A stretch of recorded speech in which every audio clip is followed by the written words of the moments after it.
ইরফান মায়রার দিকে তীক্ষ্ণ দৃষ্টিতে চেয়ে রইল কিছুক্ষণ। হাতে থাকা বরফের টুকরোর মাঝে থেকে দুটো বরফের টুকরা ইরফান তার মুখে পুরে নেয়। দৃষ্টি মায়রার পানে। মায়রা অদ্ভুত চোখে তাকায় ইরফানের দিকে। এতক্ষণ তার পুরো পায়ে এই বরফ ঘষে এখন তা মুখে পুরে নিল, কি অদ্ভুত। ইরফানের হাতে থাকা অবশিষ্ট আরও কয়েকটা বরফ ছুঁড়ে ফেলল। এরপর মায়রার পা ধরে এক টান দিয়ে টেনে তার দিকে আনে। মায়রা চেঁচিয়ে ওঠে। ইরফান মায়রাকে তার কোলে বসিয়ে নিল। বা হাতে মায়রাকে টেনে কিছুটা বাঁকা করে নেয়। ডান হাত গলার ভাঁজে নিয়ে রাখে। ঠান্ডা ভেজা হাত পেয়ে মায়রা কেঁপে উঠল। ইরফান তীক্ষ্ণ চোখে তাকায় মায়রার পানে। মায়রার সংকোচ ঠেলে ইরফানের দিকে তাকালো। ইরফান তার সাথে প্রায় 2 মাস হলো কথাই বলে না। সেখানে আজ এমন অভাবনীয় একটা কাজে মায়রা অবাক না হয়ে পারছে না। মেয়েটা ইরফানের দিকে বিস্ময় দৃষ্টিতে তাকিয়ে থাকে। ইরফান বরফ মুখের ভেতরে রেখে মায়রার দিকে তাকিয়ে মৃদুস্বরে বলে, কোথায় যেন ব্যথা পেয়েছিলে? মায়রা ঢোক গিলে, সে তো ব্যথা পায়নি, এই লোক ধরে ফেললো নাকি। আমতা করে কিছু বলতে চায়, কিন্তু ইরফান মায়রার কথার উত্তর না শুনেই এক টানে মায়রার গলা থেকে ওড়না সরিয়ে ছুঁড়ে ফেলে। এরপর তার মুখ নামিয়ে নেয়। মুখের ভেতর থেকে বরফ দুটো বের করে মায়রার গলার নিচে মাঝ বরাবর রাখে। মায়রা কেঁপে ওঠে। বরফ দুটো সরাতে চাইলেও তার আগেই ইরফান মায়রার 2 হাত চেপে ধরে। মায়রা নড়াচড়া করতে পারে না। ইরফান মাথা তুলে মায়রার গলায় দৃষ্টি রাখে। শরীরের তাপে বরফ গলে পানি হয়, গলা বেয়ে জামার ভেতর প্রবেশ করে।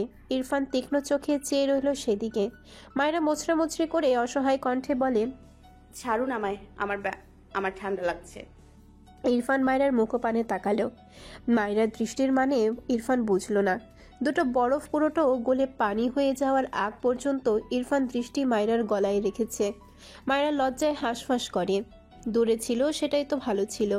কোন দুঃখে যে কোলে ওঠার লোভে মিথ্যে বলতে গেল। ইরফান মায়রাকে তার দিকে টেনে নেয়। মায়রার কানের কাছে মুখ নিয়ে ঠোঁট বাঁকিয়ে সূক্ষ্ম হেসে ফিসফিসিয়ে ঠান্ডা গলায় বলে, কোথায় ঠান্ডা লাগছে? Tell me. মায়রা জমে গেল। বরফ গলে শরীর লেগে যতটা ঠান্ডা লাগছিল তার মাত্রা 1000 গুণ বেড়ে গেল মুহূর্তেই। ইরফান মায়রাকে ছেড়ে দিল। মায়রা ঢোক গিলে ইরফানের দিকে সিটিয়ে যায়, মাথা নিচু করে নেয়। ইরফান মায়রাকে 2 হাতে তার থেকে খানিকটা দূরে সরালো। এরপর মায়রার বডিতে দৃষ্টি বুলায়। মায়রা লজ্জায় হাঁসফাঁস করে। ইরফান হঠাৎই এগিয়ে এসে মায়রার গলায় মুখ গুজে দেয়।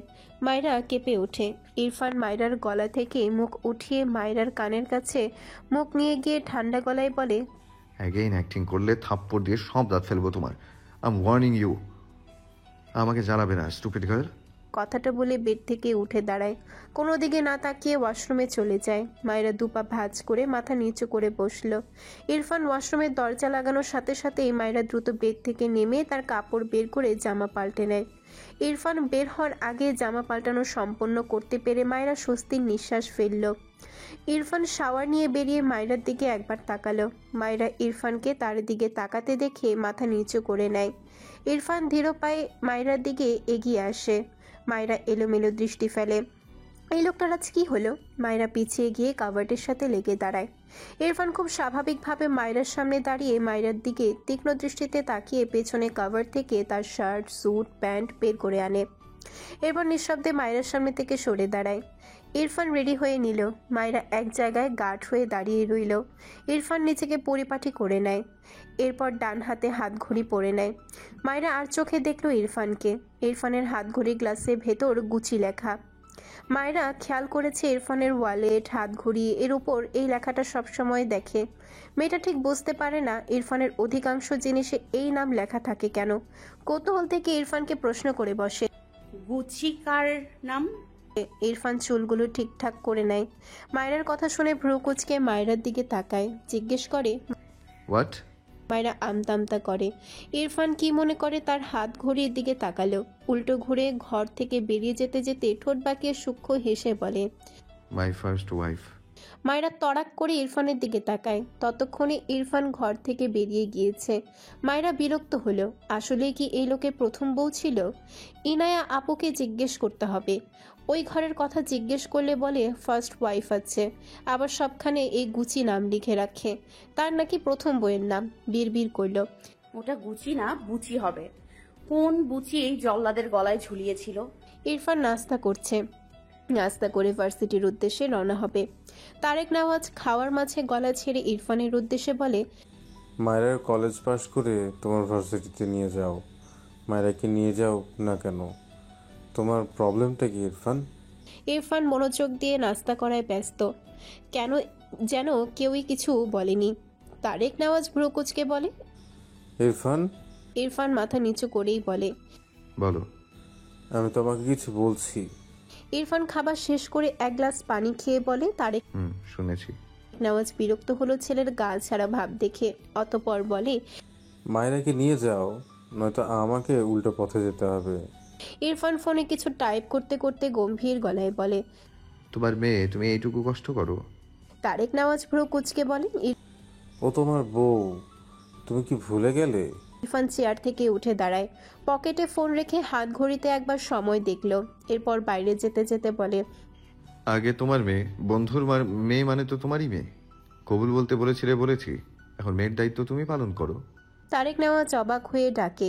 ইরফান, ইরফান বিরক্তি কণ্ঠে বলে, ছেলের বউ না ভেবে ওকে ইনায়ার বোন ভাবো, তাহলে আর তোমার উপর ওর কাজ চাপানোর ভূত তোমার মাথায় চাপবে না। তারেক নেওয়াজ বাঘহারা হয়ে ইরফানের দিকে তাকিয়ে রইল। তিনি হতাশ। কি হচ্ছে এসব? মাঝে 2-3 মাস ইরফান যেমন আচরণ করেছে, তারেক নেওয়াজ একদম চিন্তিত হয়ে গিয়েছিলেন। ভেবেছিলেন সব ঠিকঠাক, কিন্তু গত 2 মাস যাবৎ ছেলেটা আবারও কেমন পাল্টে গেল। মায়েরা সিঁড়ি বেয়ে নিচে নামছিল, তারেক নেওয়াজ আর ইরফানের পুরো কথাই মেয়েটা দাঁড়িয়ে শুনল। সবশেষে বিস্ময় দৃষ্টিতে ইরফানের প্রস্থানের দিকে চেয়ে রইল। ইরফানের কথাগুলোই মায়েরা সত্যি কিছু বুঝলো না, আর না তো ইরফানের এই বিহেভগুলো অর্থ সে বোঝে। মেয়েটা নিজেকে কেমন অসহায় লাগলো, তার দম বন্ধ লাগে। ইরফান এমন করছে কেন? সে তো জিজ্ঞেসও করতে পারে না, কি বলবে? কোনো কথাই তো খুঁজে পায় না। নীরবে উল্টো ঘুরে তার ঘরে চলে যায়। ভেবেছিল আজ কলেজে যাবে, কিন্তু মনটা ভীষণ খারাপ হয়ে গেল। মন খারাপ নিয়ে তার ঘরে চলে যায়। মায়েরা ভেবেছিল কলেজে যাবে না, কিন্তু কিছু সময় পেরোতেই এই বাসায় ইনায়া আর ফারহা আসে। ইনায়াকে ফাইজ নিয়ে এসেছে, আবার সন্ধ্যার পর নিয়ে যাবে। আর ফারহা বাড়ির ভেতরে এসেছে সবার সাথে টুকটাক কথা বলার জন্য। সে ভার্সিটিতে যাবে। মায়েরা ইনায়ের সাথে টুকটাক কথা বলে সিদ্ধান্ত নিল সে কলেজে যাবে ফারহার সাথে। ইনায়া নাকি বাসায় থাকবে না। ইনার এক ফ্রেন্ডের সাথে জরুরি দরকার আছে। মায়েরা একা একা কী করবে? এর চেয়ে কলেজে যাওয়াই ভালো। ঘরে একা একা বসে থাকলে ওই লোকের কথা বেশি মনে পড়ে। তার নিজেকে কেমন অসহায় লাগে। তাই ঝটপট কলেজ ড্রেস, বোরখা আর উপরে সাদা হিজাব বেঁধে রেডি হয়ে নেমে আসে। মায়েরা আর ফারহাকে ফারহার ভার্সিটিতে নামিয়ে দেয় ফায়েজ। মায়েরার কলেজে পাস করে এসেছে মূলত ফারহার কথায়। ফারহা বলেছে আজ মায়েরাকে তাদের ভার্সিটি ঘুরিয়ে দেখাবে। মায়েরা দ্বিমত করেনি, তার মন ভালো নয়। কলেজে তেমন কোনো বন্ধুও নেই। এর চেয়ে ফারহা আপুর সাথে তার ভার্সিটি ঘুরলে বেশি ভালো লাগবে। ফারহা মায়েরার হাত ধরে ভার্সিটির ভেতর প্রবেশ করে। মায়েরা চারিপাশে ঘুরে ঘুরে দেখছে, আগা মাথায় খুঁজে পায় না ভার্সিটির। অনেক বড় এরিয়া। ফারহা মায়েরার হাত ধরে একটা ফাঁকা জায়গায় গিয়ে হাত নেড়ে ডাকে, নুসরাত। নুসরাত, জুই, সাজিদ, জামিল সহ আরও বেশ কয়েকজন একটা বেঞ্চের উপর কেউ মাঠে বসে হাসাহাসি করছে। ফারহা ডাকে নুসরাত আর জুই উঠে আসলো। তারা এক ইয়ার হলেও ফারহার রুম আলাদা। নুসরাত ফারহার উদ্দেশ্যে বলে, এত লেট করলি কেন? ফারহা তার হাত ঘড়িতে টাইম দেখে বলে, লেট হয়ে গিয়েছে, আমার এখন ক্লাস আছে। নুসরাত মায়রার দিকে তাকিয়ে বলে। এটা কি? ফারহা মায়রাকে দেখিয়ে বলে, ওর নাম মায়রা, আমার বোন বলতে পারিস। ওকে ডাক কিছুক্ষণ, আমি এই ক্লাস এসে নিয়ে যাব ওকে। নুসরাত মায়রার দিকে তাকিয়ে বলল, এটা তো কলেজ ড্রেস মনে হচ্ছে। তুমি কলেজে পড়ো? মায়রা মৃদুস্বরে বলে। জুই ফারহার পাশে দাঁড়িয়ে বলে। জামিল ক্লাসের দিকে যেতে যেতে বলে। ফারহা পাত্তা দিল না জামিলের কথায়। মায়রার দিকে তাকিয়ে বলে, মায়রা তুমি থাকো, আমি এক আওয়ার পর এসে তোমাকে নিয়ে ঘুরবো। এখন বাই। মায়রা অসহায় চোখে তাকালো। তাকে অপরিচিত জায়গায় কার কাছে রেখে যাচ্ছে। ফারহার সাথে জুইও এগোয়। নুসরাত মায়রার হাত ধরে হেসে বলে, এসো মাইরা, তুমি আমার ফ্রেন্ডের আমানত, এসো। মায়রা জোরপূর্বক হাসার চেষ্টা করল। নুসরাত মায়রাকে নিয়ে তাদের ফ্রেন্ড সার্কেলের মাঝে নিয়ে যায়, যেখানে সাজিদ সহ আরো অনেক ছেলে মেয়ে গোল হয়ে বসে আছে।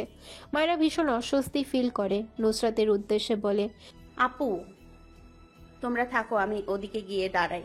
নুসরাত মায়েরার অস্বস্তি বুঝতে পেরে বলে, ওহো মাইরা, সবার সাথে তোমাকে পরিচয় করে দিচ্ছি, এসো। সাজিদ মায়েরার দিকে একবার তাকায়, এরপর আবারও বইয়ের মুখে গুজে। নুসরাত মুখ কুচকায় সাজিদের দিকে তাকায়, মায়েরার উদ্দেশ্যে বলে, এটা হলো আমাদের কালা ঈশ্বরচন্দ্র বিদ্যাসাগর। ও তোমাকে একদমই ডিস্টার্ব করবে না, তুমি ওর কোলে উঠে বসলেও কিছু বলবে না।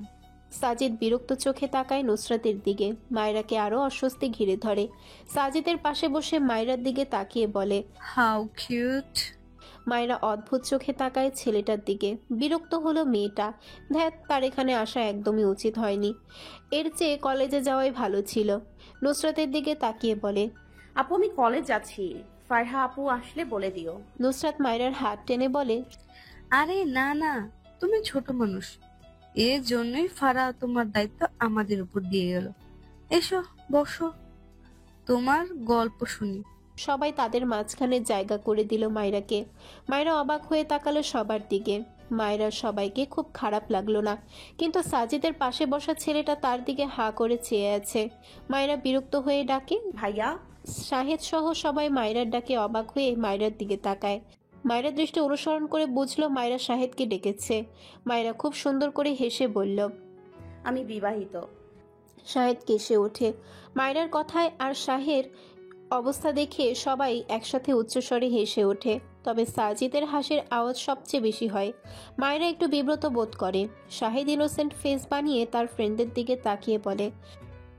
নুসরাত মায়েরার গায়ে ঢলে পড়ছে। মায়েরাকে এক হাতে জড়িয়ে ধরে বলে, তুমি তো ছক্কা মেরে দিলে আর।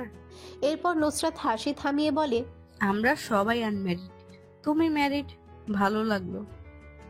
তাহলে তোমার হাজবেন্ড দিয়েই তোমার গল্প স্টার্ট করো। মায়েরা আবারও অস্বস্তিতে পড়ে যায়। আসলে তার প্রবলেম হচ্ছে এখানে অনেকগুলো ছেলে।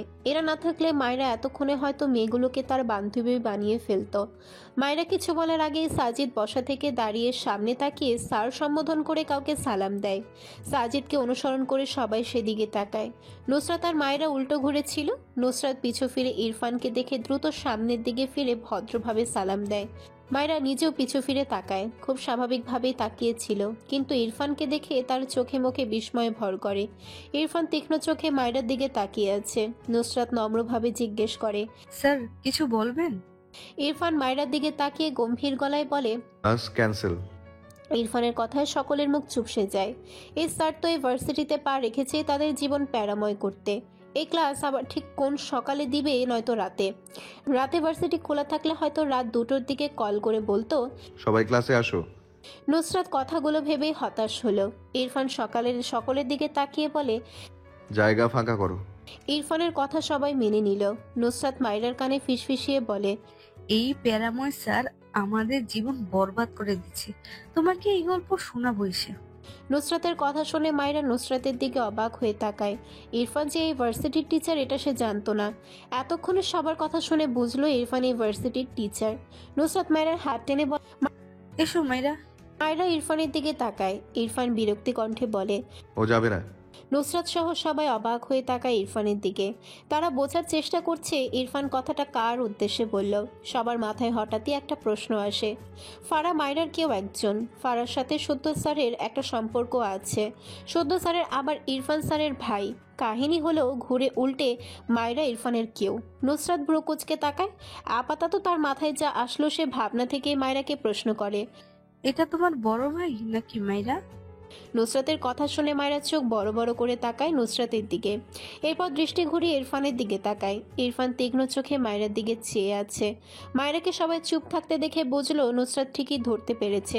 সবাই একটু অবাক হয় ইরফানের বোন মায়েরা ভেবে। তবে মায়েরা ইরফানের আত্মীয় হতেই পারে, এটা স্বাভাবিক। কিন্তু অস্বাভাবিক তো নুসরাতের কাছে লাগছে। সে যে এই স্যারের নামে একটু আধটু বদনাম করে ফেলেছে মায়েরার কাছে। কাদো কাদো মুখ করে মায়েরার কানের কাছে গিয়ে আবারও ফিসফিসিয়ে বলে, তোমার ভাই নাম্বার 1 ভালো মাইরা, এখন ভাই। শাহেদ তো রীতিমতো ঘামছে। এই ডিপ জলের বনের দিকে তাকিয়েছিল, জানলে তো তাকে এই স্যার চিবিয়ে খাবে। শাহেদ এদের রেখে দ্রুত পায়ে জায়গাটা প্রস্থান করে। একে একে সবাই চলে যায়। মায়েরা ভ্রু কুচকে ইরফানের দিকে তাকিয়ে আছে। তাকে কলেজে নিয়ে আসেনি ভাবতেই মুখ ফিরিয়ে হাঁটতে শুরু করলো। উদ্দেশ্য কলেজে যাবে। এই লোকটা ইউনিভার্সিটির টিচার জানলে তো জীবনেও আসতো না এখানে। ইরফান মায়েরাকে কিছু বলল না, খুব সুন্দরভাবে মায়েরার পিছু পিছু হাঁটে। মায়েরা বুঝতে পারলো ইরফান তার পিছু পিছু আসছে। মায়েরা পায়ের গতি বাড়ায়, তবে ইরফানকে পিছিয়ে ফেলতে পারে না। ভার্সিটি থেকে বেরিয়ে কয়েক পা এগিয়ে যেতে ইরফান মায়েরাকে টেনে একটা ভেতরের দিকে রাস্তায় নিয়ে যায়। মায়েরা চেঁচিয়ে উঠতে নিলে ইরফান মায়েরার মুখ চেপে ধরে। সেকেন্ড পেরোতেই ইরফান মায়েরার মুখ থেকে হাত সরিয়ে নেয়। এটা রাস্তা, ফাঁকা হলেও মানুষ আছে। মায়েরা নিজেও আর চেঁচালো না। ইরফানকে সরিয়ে তার কলেজের দিকে যেতে চায়, কিন্তু ইরফান মায়েরার হাত টেনে শক্ত কণ্ঠে বলে। এখানে এসেছো কেন?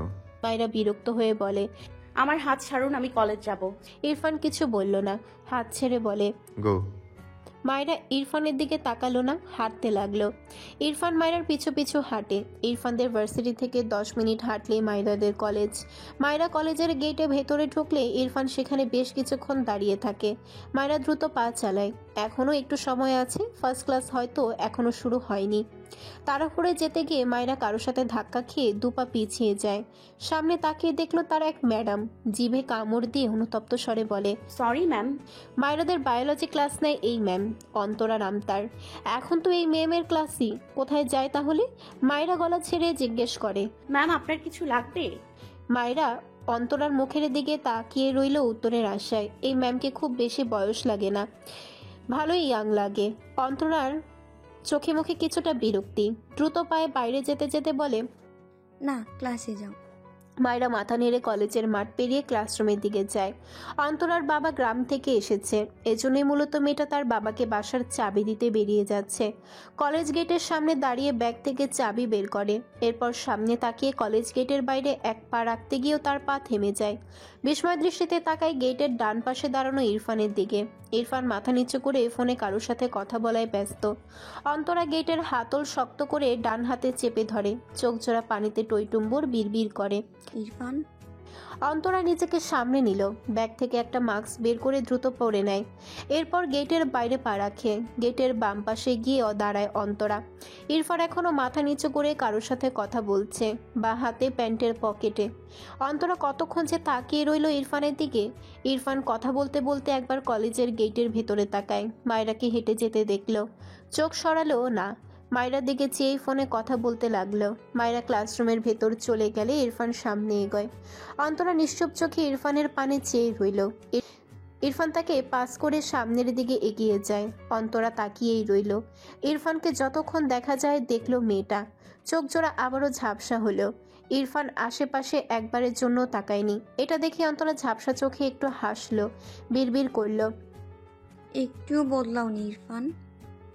ভাবনার মাঝে অন্তরার ফোনে কল আসে। মেয়েটা কয়েকবার পলক ঝাপটায়। এরপর দ্রুত ব্যাগ থেকে ফোন বের করে রিসিভ করে কানে দেয়। ওপাশ থেকে তার বাবা জানায় তিনি অন্তরার বাসার সামনে দাঁড়িয়ে আছে। অন্তরা হতাশার নিঃশ্বাস ফেলল। এখন সে কিভাবে যাবে? তার তো ক্লাস আছে। বাবাকে একটু অপেক্ষা করতে বলে কল কেটে দেয়। এরপর তার ছোট বোন নুসরাতের কাছে কল করলে কল রিসিভ হয় সাথে সাথেই। নুসরাত জানায় তার ক্লাস ক্যান্সেল হয়ে গিয়েছে। অন্তরা স্বস্তির নিঃশ্বাস ফেলে। নুসরাতকে তার কলেজের সামনে আসতে বললে সে বলে অন্তরা যেন কষ্ট করে দিয়ে আসে, সে গুরুত্বপূর্ণ কাজে আটকে গিয়েছে। অন্তরা উপায় না পেয়ে নুসরাতের ভার্সিটির দিকে এগিয়ে যায়। হঠাৎ মাথায় আসলো ইরফান এখানে কেন এসেছিল। কথাটা ভাবতে একটু অদ্ভুত লাগলো। আবার ভাবলো কাজ থাকতেই পারে, সে তো জানে না। কত বছর হয়ে গেল যোগাযোগই নেই। নিজেকে সামনে নিয়ে দ্রুত পা চালায়। ফারা ক্লাস শেষে দ্রুত ক্লাসরুম থেকে বেরিয়ে আসে।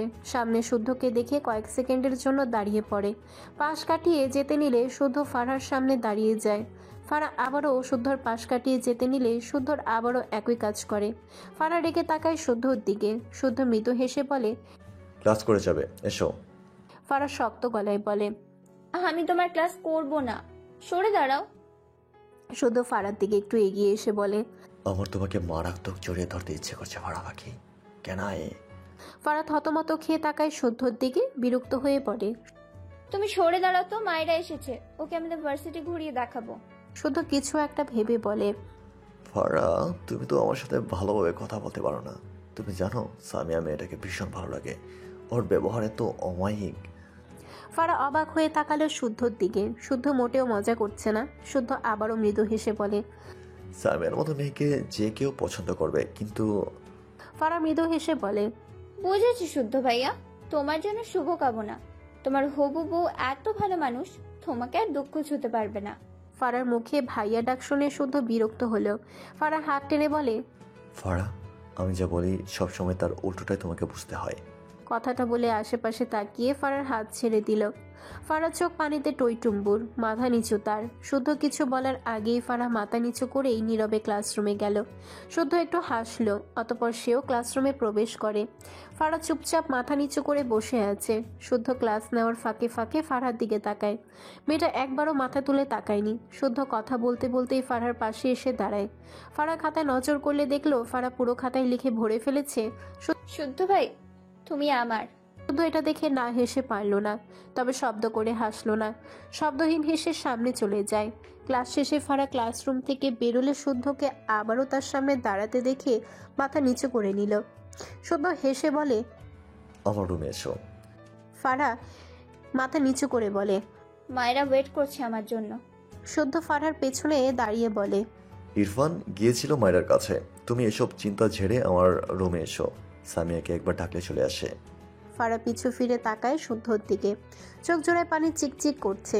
শুদ্ধ হেসে আফসোসের সুরে বলে, বেশি ভালোবাসা রাখার পাত্র অর্ডার করতে হবে মনে হচ্ছে, আমি তো রাখার জায়গা পাচ্ছি না। ফারা এবারেও কিছু বলল না, মাথা নিচু করে নিল। শুদ্ধ হেসে বলে, তুমি জানো তো আমি কেমন, তবুও এই মিথ্যে কথাগুলো শুনে কান্না করো কেন? ফারা হঠাৎই শব্দ করে হেসে ফেলে, নিজেকে সামলে বলে, দেখবে? শুদ্ধ ভ্রু কুচকে বলে। কি? ফারা আশেপাশে খেয়াল করলে দেখলো শাহেদ হেঁটে এদিকে আসছে। ফারা শুদ্ধর সামনে থেকে সরে গিয়ে হাত উঁচিয়ে ডেকে বলে, এই সাহেব, তোকে তো মারাত্মক হ্যান্ডসাম লাগছে। ফারা ডাকে শাহেদ ফোন থেকে চোখ তুলে তাকায়। ভ্রু কুচকে এগিয়ে এসে বলে। ফারা হেসে বলে, তুই আসলেই সুন্দর, এটা অস্বীকার করবি? আমার যদি তোর তোর মতো একটা জামাই হতো, হাউ সুন্দর হতো বল। শাহিদ বিরক্ত চোখে চেয়ে আছে ফারহার দিকে। সে সুন্দর, মেয়েরা এক দেখায় পছন্দ করবে এটা অস্বীকার করার মতো নয়, কিন্তু এই ছেমড়ি তারে এইসব গান শোনায় কেন? পেছনে থেকে শুদ্ধ রেগে বলে, তুমি এই ভার্সিটির সবচেয়ে বিশ্রী ছেলে, রাইট? শাহেদ ফারহার থেকে একটু পেছনে শুদ্ধকে থেকে থতমত খেয়ে একটা সালাম দেয়। শাহেদ ঢোক গিলে বলে, কথাটা বলেই যেন পালালো। কি জ্বালা, ফ্রেন্ডের ফিয়ন্সি সার্ভ হলে বহুত প্যারা। শুদ্ধ পেছন থেকে দাঁতে দাঁত চেপে বলে, তোমার ওর মতো জামাই চাই ফাড়া পাখি? ফারা হাসলো। শুদ্ধকে উত্তর না দিয়ে হুট করে দৌড়ে দিল। সিঁড়ি বেয়ে নামতে লাগলো। একবার পিছু ফিরে বলে, মানুষ কারণ ছাড়াই রেগে যায়, কি একটা অবস্থা। শুদ্ধ গম্ভীর চোখে ফারহার দিকে চেয়ে দেখলো। কি সুন্দর ফুরফুরে মেজাজ, গরম করে দিয়ে চলে গেল তার না হওয়া বউটা। অন্তরা ভার্সিটির প্রাঙ্গণে এসে দাঁড়িয়েছে। বারবার নুসরাতকে কল করছে, তার খবর নেই। মেজাজ খারাপ হচ্ছে। এই মেয়ে কোথায়? তাকে আসতে বলে এখন উধাও হয়ে গিয়েছে। একের পর এক কল করতে থাকে নুসরাতকে। তার ক্লাস টাইম চলে যাচ্ছে। হঠাৎই কিছুটা দূরে ইরফানকে দেখে তার চোখ বড় বড় হয়ে যায়। ইরফান এখানে কেন? মুখের মাস্ক তো খুলে ফেলে দিয়েছে। কি করবে ভেবে না পেয়ে দ্রুত উল্টো ঘুরে হাঁটতে লাগলো। কিছু দূর যেতে শুদ্ধর গলা পায়। তুই অন্তরা না? অন্তরার পা থেমে যায় কিছু সময়ের জন্য, কিন্তু একেবারে থেমে যায় না। আবারও দ্রুত পা চালায়। শুদ্ধ ভ্রু কুচকে অন্তরার পিছে পিছে আস্তে আস্তে বলে, এই অন্তরা। বলতে বলতে অন্তরার সামনে এসে দাঁড়ায়। অন্তরা শুদ্ধকে দেখে দাঁড়িয়ে পড়ে। শুদ্ধ ভ্রু কুচকে বলে, পালাচ্ছিলি কেন? অন্তরা শুদ্ধর দিকে চেয়ে কাদো কাদো মুখ করে বলে, একটা কফি শপে বসে কথা বলবো পরে, এখন যাই, দেখি সর। শুদ্ধ ভ্রু কুচকে অন্তরাকে আটকে বলে, আরে কি পালাই করছিস? অনেকদিন পর দেখা হলো, কিন্তু তুই এখানে কেন? অন্তরা অশান্ত কণ্ঠে বলে, কাজ ছিল, যেতে দে। ইরফান এখানে কেন? শুদ্ধ চোখ ছোট ছোট করে তাকায় অন্তরার দিকে। ইরফানকে দেখে পালাচ্ছিল। এবার বুঝলো কাহিনী। হেসে বলে, এই ভার্সিটির টিচার মোরা, কিন্তু তুই ইরফানকে দেখে পালাচ্ছিস কেন? তোদের ব্যাপার স্যাপার বুঝি না বাপ। কথাটা বলে সামনে তাকিয়ে ইরফানকে খুঁজলো, না পেয়ে হতাশ হলো। অফিস রুমে চলে গিয়েছে হয়তো, কিন্তু তাতে কি? ইরফানকে ডাকতে তো আর ইরফানকে লাগছে না, সাথে তার মুখও আছে। অতঃপর মিটিমিটি হেসে হাত উঁচিয়ে ডাকে, এই ইরফান শোন, দেখ অন্তরা মামনি পা রেখেছে আমাদের ভার্সিটিতে। অন্তরা চোখ বড় বড় করে তাকায়। দ্রুত শুদ্ধকে পাশ কাটিয়ে শুদ্ধর পেছনে লুকিয়ে শুদ্ধর পিঠের শার্ট খামচে রেগে বলে, থাপ্পড় খাবি, ওকে ডাকিস না। শুদ্ধ ছ্যাদ করে উঠল। এই সর, আমাকে ধরিস না। করছেটা কি? আয় হায়, তার না হওয়া বউ এমনিতেই শুধু কাঁদে, আমাকে এক মেয়ে ধরে এভাবে টানছে, তাহলে তো হয়ে গেল। সাজিদ আর নুসরাত এদিকে আসছিল। নুসরাত কান্নার ভান করে বলছিল, মায়েরার ভাইয়ের নামে আমি বদনাম করে ফেলেছি, এখন ইরফান স্যার আমাকে কি করবে দোস্ত? সাজিদ বিরক্ত হয়ে বলে, মায়া মানুষের ঢং দেখলে গা পিত্তি জ্বলা ওঠে, বালের মায়ারা সব। সাজিদের কথাটা শুদ্ধর কানে যায়। আশেপাশে চোখ বুলিয়ে বলে, আরে আমার জমজ ভাইরে পাইছি, মনের কথা বলে দিল। আয় ভাই বুকে আয়। শুদ্ধর কথা শুনে সাজিদ আর নুসরাত দুজনেই তাকায়। শুদ্ধ সাজিদকে দেখে থতমত খেয়ে তাকায়। ভার্সিটি স্টুডেন্টদের কাছে এসে মোটেও এতটা ফ্রি না। সাজিদ নুসরাত দুজনেই একটু অদ্ভুতভাবে তাকায় শুদ্ধর দিকে। শুদ্ধ ফোঁস করে শ্বাস ফেলে নিজেকে স্বাভাবিক করল। সাজিদ নুসরাত এগিয়ে এসে শুদ্ধকে সালাম দেয়। শুদ্ধ মুখবয়ব স্বাভাবিক করে খুব ভদ্রভাবে সালামের উত্তর দিল। পেছন থেকে ফারা এগিয়ে এসে শুদ্ধর পেছনে অন্তরাকে দেখে অবাক হয়, তবে এত না ভেবে মৃদু হেসে বলে, আপু কেমন আছো? অন্তরা শুদ্ধর আড়ালে দাঁড়িয়েছিল। শুদ্ধর শার্ট থেকে হাত অনেক আগে সরিয়ে নিয়েছে। এই বেয়াদব যা এমনি এমনি কাহিনী করবে। ফারার তাকে অন্তরা পাশ ফিরে বলে, এই তো ভালো, তুই কেমন আছিস? শুদ্ধ উল্টো ঘুরে চোখ ছোট ছোট করে একবার অন্তরার দিকে তাকায় আর একবার ফারার দিকে তাকায়। সাজিদ আর নুসরাত যেতে গিয়েও থেমে যায় অন্তরার গলা পেয়ে। তারা অন্তরাকেই খুঁজছিল। ফারার পাশে এসে দাঁড়ায় দুজনেই। শুদ্ধ চিন্তিত কণ্ঠে অন্তরা আর ফারার উদ্দেশ্যে বলে, তোরা একে অপরকে কিভাবে চিনিস? অন্তরা উত্তর দেয়, নুসরাত আমার ছোট বোন, আর নুসরাতের সব ফ্রেন্ড আমার ছোট ভাই বোন। কথাটা বলে শুদ্ধর আড়াল থেকে দেখার চেষ্টা করে ইরফান আছে কিনা। শুদ্ধ বুঝলো এদের সম্পর্ক। অন্তরাকে উকি মারতে দেখে হেসে বলল, আরে ইরফান নাই, তখন এমনি বললাম, আমার কথা বিলিভ করিস দেখে ভালো লাগলো। আজকাল সবাই ভিলেন হয়ে যাচ্ছে, মনে হয় আমার একটা সঙ্গী পেলাম। ফারা প্রশ্নাত্মক চোখে তাকায় শুদ্ধর দিকে। অন্তরার সাথে শুদ্ধর কি কানেকশন? কথা শুনে তো মনে হচ্ছে তারা অনেক পরিচিত। অন্তরা স্বস্তির নিঃশ্বাস ফেলে। শুদ্ধর দিকে কটমট দৃষ্টিতে তাকিয়ে মেজাজ দেখিয়ে বলে, কুকুরের লেজ আসলেই সোজা হয় না, সেটা তোকে দেখে উপলব্ধি করলাম। শুধু থতমত খেয়ে তাকায়। তার স্টুডেন্টদের সামনে তার ইজ্জত খেয়ে দিবে নাকি? অন্তরার দিকে তাকিয়ে সিরিয়াস হয়ে বলে, অন্তরা চল যাই। অন্তরা ভ্রু কুচকে বলে, কোথায়? তোর চোখের ছানি কাটাতে। আমার একটা রেসপন্সিবিলিটি আছে না, আমার মায়ের চোখে ছানি পড়েছে। টাকা নিয়ে চিন্তা করিস না, আমি সব খরচ দেব। আয় আয়, লেট করিস না। অন্তরা বিরক্ত হয়ে বলে, আমার চোখে ছানি পড়েনি, তুই যা তো। শুদ্ধ হাত ঝাড়া দিয়ে বলে, আরে পাগলেরা স্বীকার করতে পছন্দ করে না, তারা পাগল। তুই আয়, জল জন্য কিউট একটা ছেলেকে তুই কুকুর দেখছিস না? মারাত্মক কদপতন হয়েছে তোর চোখের, আমি সহ্য করতে পারছি না। আয় মা। শুদ্ধর কথা শুনে নুসরাত, ফারা আর সাজিদ শব্দ করে হেসে ফেলল। অন্তরা কটমট দৃষ্টিতে তাকায় শুদ্ধর দিকে। শুদ্ধ পাত্তা দিল না, মিটিমিটি হাসছে সে। ফারার দিকে তাকিয়ে অন্তরাকে দেখিয়ে বলে, ফারা এটা তোমার 2 নম্বর শাশুড়ি। ফারা কৌতূহলী চোখে অন্তরার দিকে তাকায়। অন্তরা ভ্রু কুচকে শুদ্ধর দিকে তাকিয়ে প্রশ্ন করে, ফারা, তোর কে হয়? শুদ্ধ ফারার দিকে তাকিয়ে হেসে বলে, আমার বাড়ির কাজের লোক, সুন্দর না? ফারা রেগে তাকায় শুদ্ধর দিকে। অন্তরা বিরক্ত হলো। একে কোন দুঃখে জিজ্ঞেস করল। নুসরাত আর সাজিদ একটু অবাক হয়। শুদ্ধকে এই রূপে কখনো দেখা হয়নি। দুজনেই ফারার মুখের দিকে তাকায়। সাজিদ মনে মনে হাসছে ফারার অবস্থা দেখে। নুসরাত মিটিমিটি হেসে ফারার কানের কাছে গিয়ে বলে, শুদ্ধ স্যারের রুচি তো সেই লেভেলের, ভার্সিটির মেয়েকে কাজের মেয়ে হিসাবে রেখেছে। ফারা রেগে তাকায় নুসরাতের দিকে। নুসরাত মেকি হেসে অন্তরার পাশে এসে দাঁড়িয়ে বলে, আপু চাবি দাও। অন্তরা নুসরাতের কান টেনে ধরে রেগে বলে, কতগুলো কল করিস দেখতো। নুসরাত অসহায় চোখে তাকায়। শুদ্ধর দিকে তাকালে দেখলো ভ্রু কুচকে চেয়ে আছে তাদের দু বোনের দিকে। নুসরাত ইনোসেন্ট মুখ করে বলে, ফোন সাইলেন্ট ছিল, কান ছাড়ো আপু। অন্তরা নুসরাতের কান ছেড়ে নুসরাতের হাতের ঘরের চাবি দিয়ে বলে। বাবা ওয়েট করছি, দ্রুত বাড়ি যা। সাজেদের দিকে তাকিয়ে বলে। সাজিদ, ওকে একটু নামিয়ে দিয়ে আয় ভাই, আমার টাইম নেই। সাজেদ মাথা নেড়ে বলে। যাচ্ছি আপু। এরপর অন্তরা ফারহার দিকে তাকিয়ে বলে। একদিন আমাদের বাড়ি আসবি, এখন আমি যাচ্ছি, টাইম নেই। ফারহা অন্তরার হাত ধরে শুদ্ধকে দেখিয়ে বলে। আপু, উনি তোমার কে হয়?